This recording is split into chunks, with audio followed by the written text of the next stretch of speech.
영적 싸움터로 나가는 그러한 전사와 같은 그러한 삶입니다.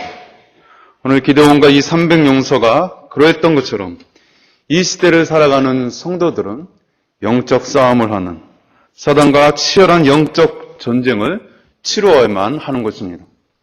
그러기에 지상에 남겨진 교회와 성도는 죄와 죄의 세력과 맞서 싸우는 영적 군대요, 영적 전사인 것입니다. 오늘 본문의 말씀은 구약시대의 한 전설과 같은 그러한 사건입니다. 아마 다들 아시는 그러한 내용입니다.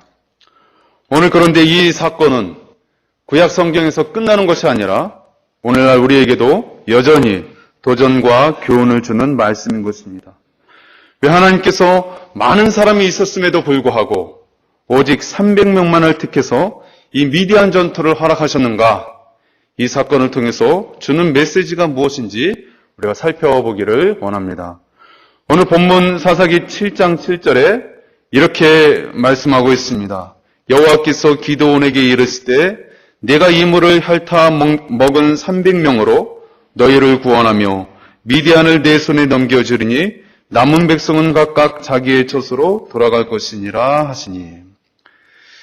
기드온이 나팔을 불었을 때에 자원하여 전쟁에 참여하기 위하여 모여든 수가 32,000명이었습니다.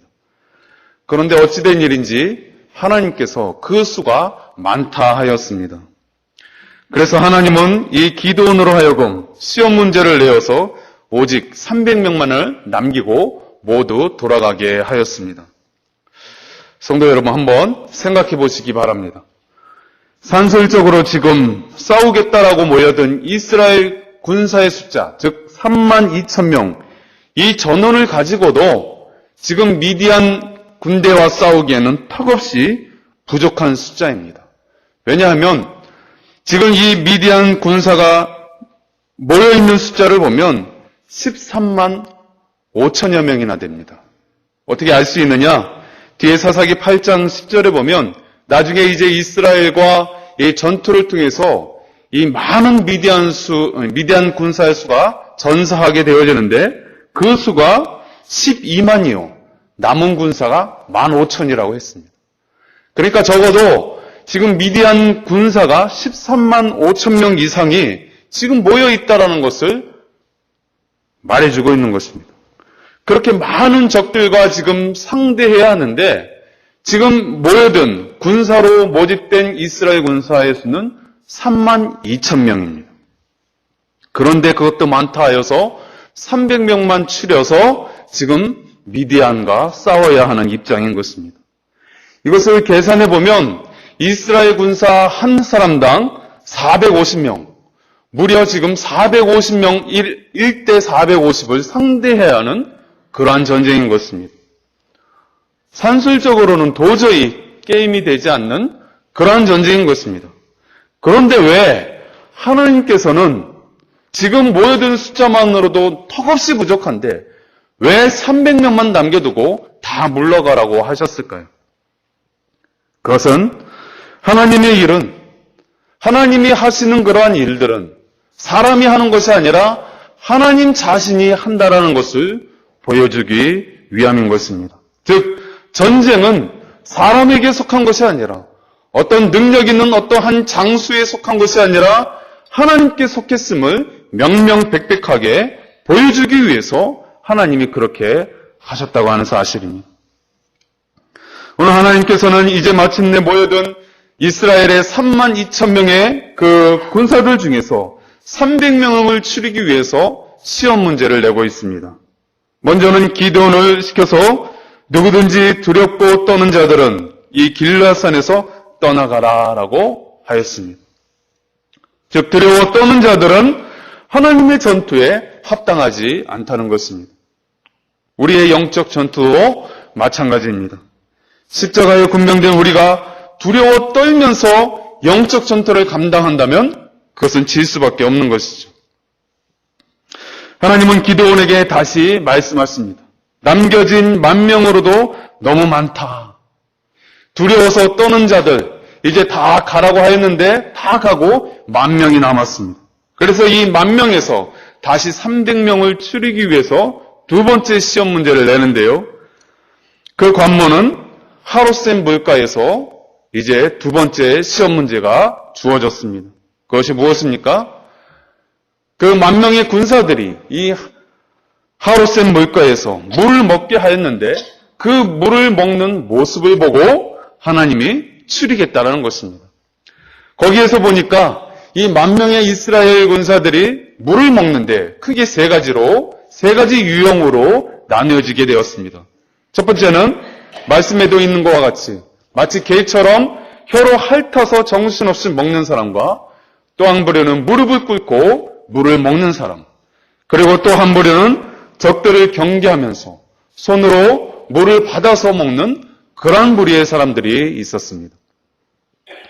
하나님께서는 이 첫 번째와 두 번째, 정신없이 혀로 물을 핥는 자와 무릎을 꿇고 마시는 자는 돌려보내라 하시고 이제 경계하면서 손으로 물을 떠서 먹은 사람만 남게 하라고 하였습니다. 그 숫자가 300명이었습니다. 하나님이 이 300명을 선택하시고 나머지 사람들을 돌려보낸 것입니다. 무엇을 말하고 있을까요? 하나님은 내가 지금 왜 이곳에 있는지, 이곳에서 내가 무엇을 행해야 하는지 분명히 깨닫는 자를 사용하기를 원하셨습니다. 나머지 인원들은 정체성이 없었던 것입니다. 자기가 왜 이곳에 왔는지, 이곳에서 무엇을 해야 하는지, 여기서 왜 물을 마셔야 하는지 분명한 깨달음 없이 그렇게 행하였다는 것입니다. 그저 현실에 안주하면서 보이는 것을 쫓아가는 그러한 부류의 사람들이었다는 것입니다. 마찬가지로 영적 전투를 행하는 자들은 당장의 눈앞에 있는 사리사욕을 쫓아가는 그러한 자들이 아니라 눈에 보이지 않지만 치열한 영적 전쟁이 있음을 바라보면서 항상 경각심을 가지고 전투태세를 갖추는 군사임을 자각해야 한다는 말씀입니다. 이것은 오늘날 우리들의 모습이 어떠해야 함을 자세히 보여주고 있는 것입니다. 오늘 하나님께서는 이 본문에 기드온의 300용사와 같은 모습을 너희들도 갖추라 하십니다. 사사기 7장 8절에 이에 백성이 양식과 나팔을 손에 든지라 기드온이 이스라엘 모든 백성을 각각 그의 장막으로 돌려보내고 그 300명은 머물게 하니라. 미디안 진영은 그 아래 골짜기 가운데 있었더라 라고 했습니다. 32,000명에서 10,000명을 또 이 10,000명에서 300명을 추려서 머물게 하였습니다. 이 말은 무엇입니까? 이제 남겨진 이 300명이 하나님의 테스트에 통과한 정의 용사임을, 이제 하나님 손에 붙들린 군사임을 말해주고 있습니다. 주님의 필요의 목적과 계획을 이루기 위해서 뽑혀진 정의의 용사인 것입니다. 그들에게 주님의 영이 함께 하시고 의로운 오른손으로 그들을 붙들고 있는 것입니다. 이제 이 기드온과 그 300용사가 미디안의 전장에 나갈 태세를 준비를 하고 있습니다. 사사기 7장 9절에 그 밤에 여호와께서 기드온에게 이르시되 일어나 진영으로 내려가라. 내가 그것을 내 손에 넘겨주었느니라. 기억해라. 이 땅에서의 영적 전투의 삶은 위험해 보이고 두려워 보이지만 예수 그리스도를 통한 약속이 있다. 승리의 약속을 믿고 너는 담대히 나아가는 것입니다. 왜 하나님께서 이 전쟁을 허락하시는가? 왜 전쟁에 나아가라고 하시는가? 저들은 악한 백성이라는 것입니다. 즉 우리의 영적 전투는 선량한 사람들과의 싸움이 아닌 것입니다. 악한 공중 권세 잡은 자와의 싸움이요 죄와의 싸움임을 보여주고 있습니다. 그런데 어떻습니까? 저와 여러분들에게도 분명한 오늘 이 기드온과 300용사에게 하나님이 약속하신 말씀, 너희들은 내가 너희들과 함께 하겠다. 너희들은 담대히 나아가라라고 하는 그 약속의 말씀이 분명히 우리들에게도 주어져 있습니다. 그런데 그 약속의 말씀이 주어졌지만 때론 인간적인 약한 마음에 우리들 삶 가운데서 머뭇거릴 때가 참으로 많이 있다는 것입니다. 깊은 곳을 향하여 발을 내디뎌라. 내가 너를 지킬 것이다. 말씀하시는 그 주님의 음성으로 발을 내딛었지만 처음에는 잘 가다가 금세 두려움에 사로잡혀서 빠지고만 베드로처럼 우리의 모습이 때로 그렇게 불신앙 가운데에 담대함을 유지하지 못하고 영적 전투에서 뒤처지는 그런 모습을 할 때가 종종 있는 것입니다. 부활의 주님의 모습을 생생히 목격하였지만 여전히 불신하여 내가 만져보지 않고는 그 주님의 부활을 믿을 수 없다라고 하는 그 도마의 마음의 상태가 때로 저와 여러분의 마음의 상태일 수 있다는 것입니다. 확인하지 않고는 믿을 수 없다고 하는 그런 머뭇머뭇거리는 그 기도원의 마음 상태를 하나님이 보셨던지 오늘 7장 10절에서 이렇게 말씀하고 있습니다. 만일 내가 내려가기를 두려워하거든 내 부하 브라와 함께 그 진영으로 내려가서 하나님께서는 약속의 말씀을 주었는데도 불구하고 두려운 마음을 가지고 있는 이 기도원에게 너는 그 부하 브라와 함께 그 미디안 진영으로 한번 내려가 봐라. 정탐해 보라. 라고 주님이 말씀하시는 것입니다. 그래서 오늘 이 기드온은 전쟁에 이 300용사와 나아가기 전에 오늘 이 브라라고 하는 그의 종과 함께 그 미디안 진영에 정탐하기 위해서 밤에 몰래 내려가게 되어집니다. 그 미디안 진영에 이제 가서 보니까 정말 수많은 그 적들이 포진해 있음을 보게 되어집니다. 그 표현이 12절에 이렇게 표현되어 있습니다. 그 군사가 메뚜기에 많은 수요 해변의 모래와 같다. 이 표현을 통해서 메뚜기에 많은 수, 해변의 모래, 이 표현을 속에서 지금 기드온이 약속의 말씀을 받았지만 하나님이 너와 함께 하겠다고 하는 그 약속의 말씀을 받았지만 여전히 두려워하고 있는 그의 마음 상태를 표출하고 있는 것입니다. 그 모습을 실제적인 눈으로 확인하니까 더더욱 두려운 것입니다. 오히려 기드온이 지금 이 300명의 용사를 끌고 나아가야 하는 이 기드온이 오히려 벌벌 떨고 있는 것입니다. 그때였습니다. 이 미디안 적진의 한 곳에서 한가운데 들어갈 때에 깊이 잠든 병사가 갑자기 벌떡 일어나더니 이 잠에서 깬 병사가 다른 동료의 병사를 깨우기 시작합니다. 그리고 자기의 꿈 이야기를 하기 시작합니다. 그 꿈 이야기가 13절의 내용입니다. 제가 한번 읽어보겠습니다. 기드온이 그곳에 이른즉 어떤 사람이 그의 친구에게 꿈을 말하여 이르기를 보라 내가 한 꿈을 꾸었는데 꿈의 보리떡 한 덩어리가 미디안 진영으로 굴러들어와 한 장막에 이르러 그것을 쳐서 무너뜨려 위쪽으로 엎으니 그 장막이 쓰러지더라. 이 한 미디안 적장의 미디안 군사가 꿈을 꾸었는데 그 꿈의 내용이 큰 보리떡 한 덩어리가 작은 이 보리떡 한 덩어리가 미디안 진영으로 들어올 때에 그것이 한 장막을 크게 무너뜨리는 그런 꿈이었습니다. 너무나 뒤숭숭한 이 꿈을 꾼 이 미디안 군사가 이 꿈의 내용을 잊지 못하고 그 동료를 깨우게 됩니다. 그 동료한테 그리고 이 꿈 내용을 이야기합니다. 더 기가 막힌 것은 꿈보다 해몽이 좋다고 이 동료가 이 옆에 있는 동료가 꾼 이 꿈의 내용을 너무나 기가 막히게 해석을 하는 것입니다. 그 해석 내용이 14절입니다. 그의 친구가 대답하여 이르되 이는 다른 것이 아니라 이스라엘 사람 요아스의 아들 기드온의 칼이라. 하나님이 미디안과 그 모든 진영을 그의 손에 넘겨주셨느니라 하더라. 그 모든 미디안의 진영을 하나님께서 이스라엘에게 넘겨주었다는 것입니다. 기드온과 300명이라고 하는 이 작은 군사에게 우리의 지금 23만 5천이나 되는 어마어마한 이 군대를 이 작은 이스라엘 군사에게 넘겨주었다는 것입니다.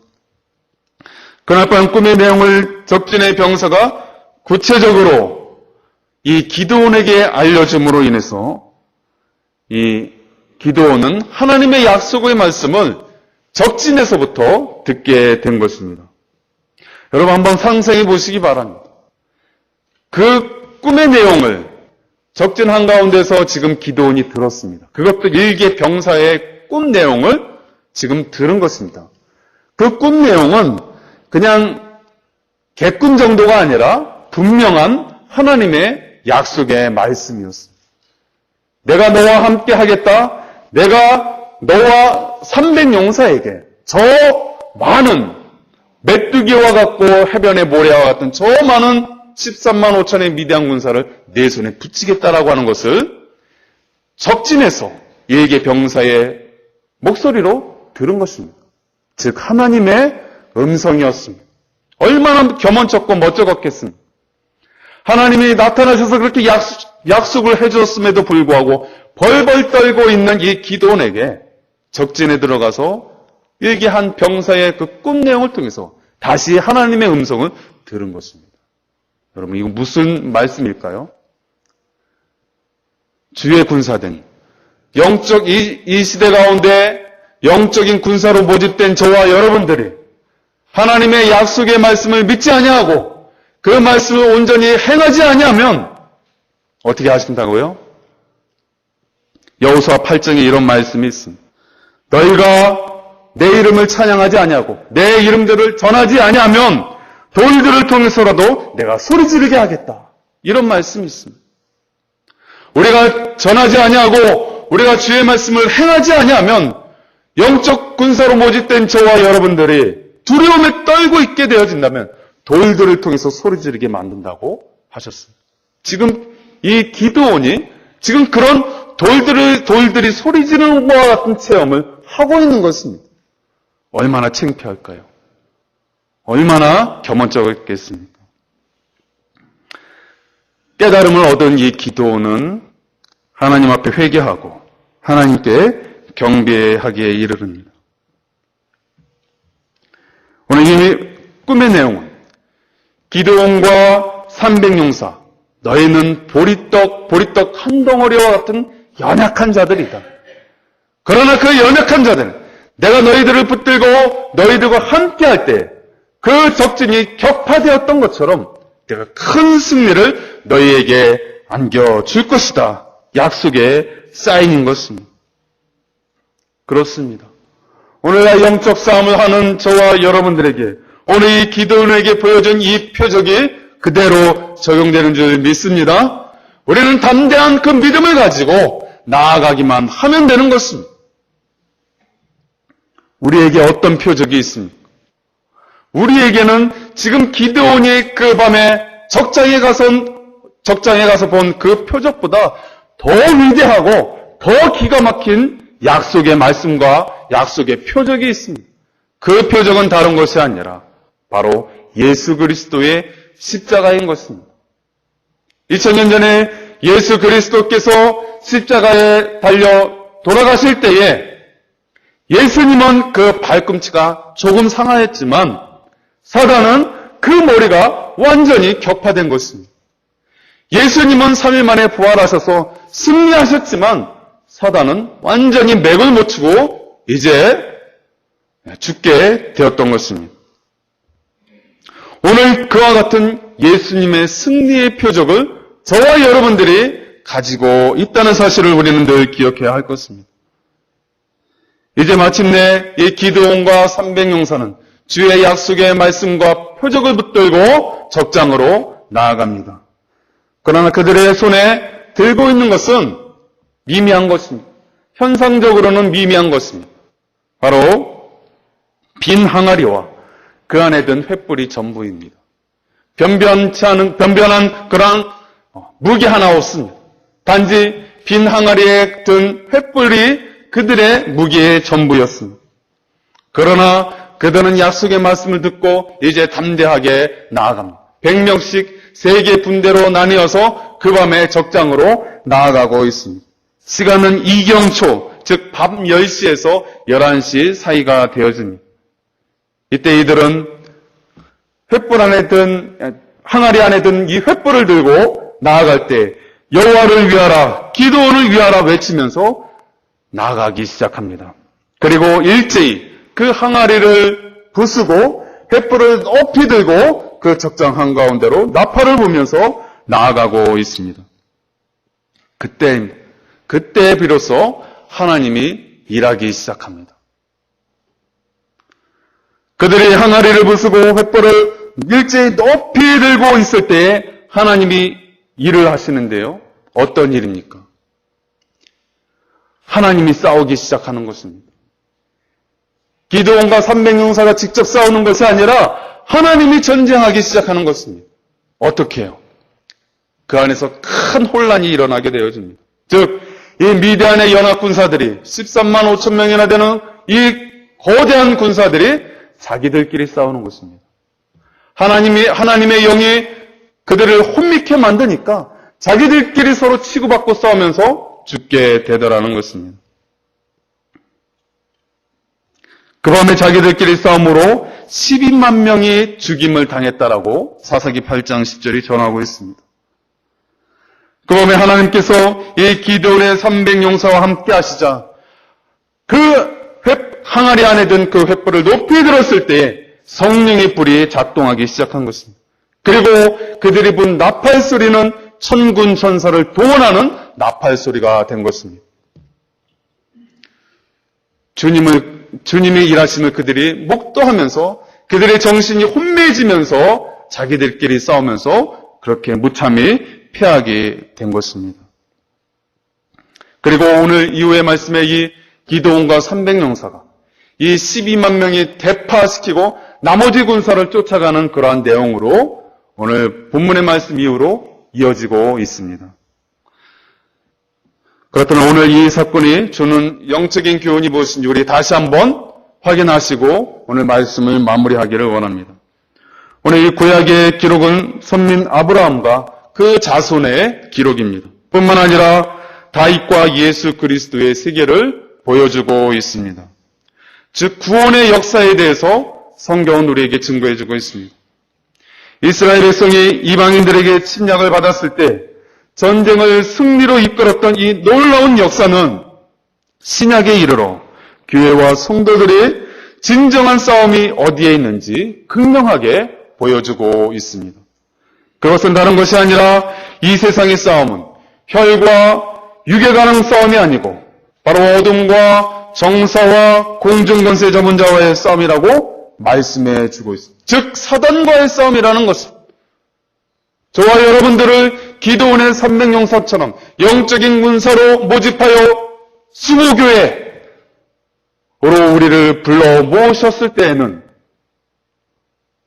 우리의 남편과의 싸움도 아니고 우리 자녀와의 싸움도 아니고 우리 직장 동료와의 싸움도 아니고 세상과의 싸움이 아니라 공중 권세 잡은 자와의 싸움을 하게 하기 위해서 우리를 군사로 불러 모으셨다고 한다는 사실입니다. 예수님은 이 영적 전쟁을 말씀하실 때 하나님 나라에 빗대어서 말씀하곤 하셨습니다. 즉, 그 나라는 매일매일 침노를 당하는데 이 땅에서 악한 세력과 싸워 싸움을 잘하는 자가 곧 하늘나라를 침노하는 자라는 것입니다. 하늘의 상급을 쌓는 일이 되는 것이라고 말씀하셨습니다. 그러기에 예수님이 그 싸움을 붙이는 자로 이 땅에 왔다라고 그렇게 자신을 소개합니다. 마태복음 10장 34절로 35절에 내가 세상에 화평을 주러 온 줄로 생각하지 말라. 화평이 아니오 검을 주러 왔노라. 내가 온 것은 사람이 그 아버지와 딸이 어머니와 며느리가 시어머니와 불화하게 하려 함이니. 무슨 싸움입니까? 혈과 육의 싸움을 지금 예수님이 말씀하십니까? 아니라는 것입니다. 그 배후에, 내 남편 배후에, 내 시어머니 배후에, 내 자녀 배후에, 내 직장 동료 배후에서 조종하는 악한 공중권세 잡은 자, 즉 사단과의 싸움, 영적인 싸움, 그 싸움을 붙이기 위해서 예수님이 오셨다라는 것입니다. 그 싸움에 동참케 하고자 저와 여러분들을 300용사로 기드온의 300용사로 모집했다라고 하는 사실을 기억해야 합니다. 우리는 싸워야 하는 것입니다. 초반에 싸움을 회피하고 물러갔던 자와 같이 어리석은 자들이 아니라 우리는 300용사처럼 적극적으로 이 영적인 싸움의 실체를 파악하고 경계하면서 우리는 싸워야 하는 것입니다. 사도 바울도 우리의 매일의 삶이 마귀와의 싸움이다라고 말씀했습니다. 이것은 한 번의 싸움이 아니라 이 땅에 사는 동안 성도들이 매일매일 치루어야 하는 전쟁임을 말씀하고 있습니다. 한 번 싸워서 이겼다고 끝나는 것이 아니라 우리가 천국 갈 때까지 이 땅에서 매일매일 싸워야 하는 것입니다. 한번 생각해 보십시오. 매일매일 우리가 싸워야 한다면 얼마나 기도를 많이 해야 할까요? 얼마나 긴장을 많이 해야 할까요? 얼마나 많이 하나님의 말씀을 붙들어야 할까요? 예배가 많다고 피곤하다고요? 새벽 예배가 너무너무 힘들다고요? 주중에 수요 예배, 금요 기도회, 또 구역장 예배, 왜 모임이 이렇게 많냐고 그렇게 투덜하십니까? 원망하십니까? 불평하십니까? 매일매일의 싸움입니다. 순간순간의 싸움. 조금만 방심하게 되어지면 우리는 질 수밖에 없는 연약한 자들이라는 것입니다. 우리의 이 공중권세 잡은 자, 어둠과 정서와 공중권세 잡은 자와의 싸움에서 우리는 치열하게 싸워야 하기 때문에 매일매일 모여야 하는 것이고 매일매일 기도와 말씀으로 무장되어야 우리가 이길 수 있다는 것입니다. 오늘 이 여호와의 사자는 기드온에게 전쟁하게 하기 위하여서 찾아왔다라고 했습니다. 그 전쟁은 백성을 구원하기 위함이었습니다. 바로 이것 때문에 성도들이 이 땅에서 매일같이 영적 전쟁을 치루어야 하는 이유가 되어지는 것입니다. 나만 믿고 이 땅에서 나만 복을 누리고 평안히 살다가 천국 가면 되지. 그것은 군사로 모집한 자를 기쁘게 하는 삶이 절대 아닌 것입니다. 그것은 크리스찬의 삶에 성도의 삶이 아닌 것입니다. 우리가 재범한 영혼을 그냥 내버려두면 마치 전쟁포로처럼 향방 없이 멸망의 불구덩으로 쓸려가는 것을 우리는 너무나 잘 알기 때문에 주님이 친히 찾아오신 것입니다. 잠자는 우리의 영혼을 흔들어 깨우시는 것입니다. 얘야, 아무개 권사야, 아무개 집사야, 너가 지금 이렇게 평안히 잠자고 있을 때가 아니다. 내 시어머니가, 내 남편이, 내 자녀가 지금 향방 없이 지옥의 불구덩이로 향하고 있다. 너는 지금 깨어서 기도해야 되고 너 깨어서 지금 치열한 영적 전쟁을 치러야 한다라고 주님이 우리를 깨우시고 있는 것입니다. 싸움을 붙이신 그 주님께서 그냥 싸움만 시키는 것이 아니라 주님은 분명한 약속의 말씀을 주셨습니다. 바로 예수 그리스도를 통한 승리를 선포하셨습니다. 네가 잘 싸우면 승리할 수도 있을 거야. 이게 아니라 네가 이 영적인 실체를 바로 알고 나만 믿고 싸우러 나가면 너는 반드시 승리할 것이야. 예수 그리스도의 십자가를 통해서 보여주셨고 약속해 주셨습니다. 비록 너는 미미한 보리떡 한 덩어리와 같은 약한 자라 할지라도 하나님의 손에 붙들리기만 하면 세상에 감당할 수 없는 그 어마어마한 무기가 되어짐을 오늘 본문은 우리에게 보여주고 있는 것입니다. 블레셋의 골리앗과의 싸움에서 이 소년 다윗이 가지고 있는 무기가 무엇이었습니까? 거창한 큰 무기가 아니었습니다.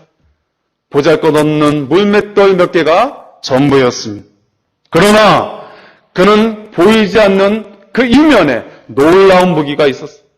핵무기보다도 더 가공할 만한 엄청난 무기가 있었습니다. 그 무기는 만군의 여호와의 이름인 것입니다. 오늘 저와 여러분들 앞에 예수 그리스도라는 그 이름이 있는 줄 믿습니다. 그 이름으로 우리가 날마다 매일매일 순간순간마다 영적 전쟁에 참가하게 되어지면 승리는 누구의 것이라고요? 우리의 것, 나의 것이 되어지는 것입니다. 세상 사람들은 이야기합니다. 우리가 볼 때 세상 사람들은 기독교인들은 저 하찮은 마국간에 태어난 예수가 저 조그만 나귀를 타고 예루살렘 성에 입성하여서 자칭 유대인의 왕이라고 그렇게 된 예수를, 초라한 예수를 따르는 자들처럼 그렇게 비춰질 수 있습니다. 예수님을 따라다니던 제자들처럼 나약하고 연약한 그런 사람들로 비춰질 수 있습니다. 그로 인해서 세상으로부터 따돌림 당하고 손가락질 당할 수도 있습니다. 그러나 오순절 이후에 제자들을 보십시오. 오순절 이후에 성령이 임한 성령 충만한 그 제자들이 자신들의 이 보잘것없는 능력 없는 그 모습을 뒤로하고 담대하게 승리하신 예수 그리스도를 선포하며 나아갔을 때 그들은 영적 전쟁에서 승리했을 뿐만 아니라 세상이 감당할 수 없는 능력의 사람으로 변화했던 것을 우리는 사도행전을 비롯해서 신약 성경을 통해서 우리는 잘 알고 있습니다. 마찬가지입니다. 저와 여러분들 연약한 자들이라고 세상 사람들이 비웃고 우리를 향하여 손가락질하고 우리를 향하여 나에게 빠진 자들이라 말할 수 있지만 우리 뒤에서 대신 싸워주시는 성령 하나님에 의지하고 우리가 담대한 마음으로 승리하신 예수 그리스도를 선포하며 영적 전쟁에 나아가게 되어진다. 세상이 감당할 수 없는 능력의 사람이 될 줄 믿습니다. 오늘 이 약속의 말씀을 붙들고 오늘 우리에게 주신 이 언약의 말씀을 붙들고 한 주간도 믿음으로 승리하시는 저와 여러분들 될 수 있기를 바라겠습니다. 기도하겠습니다.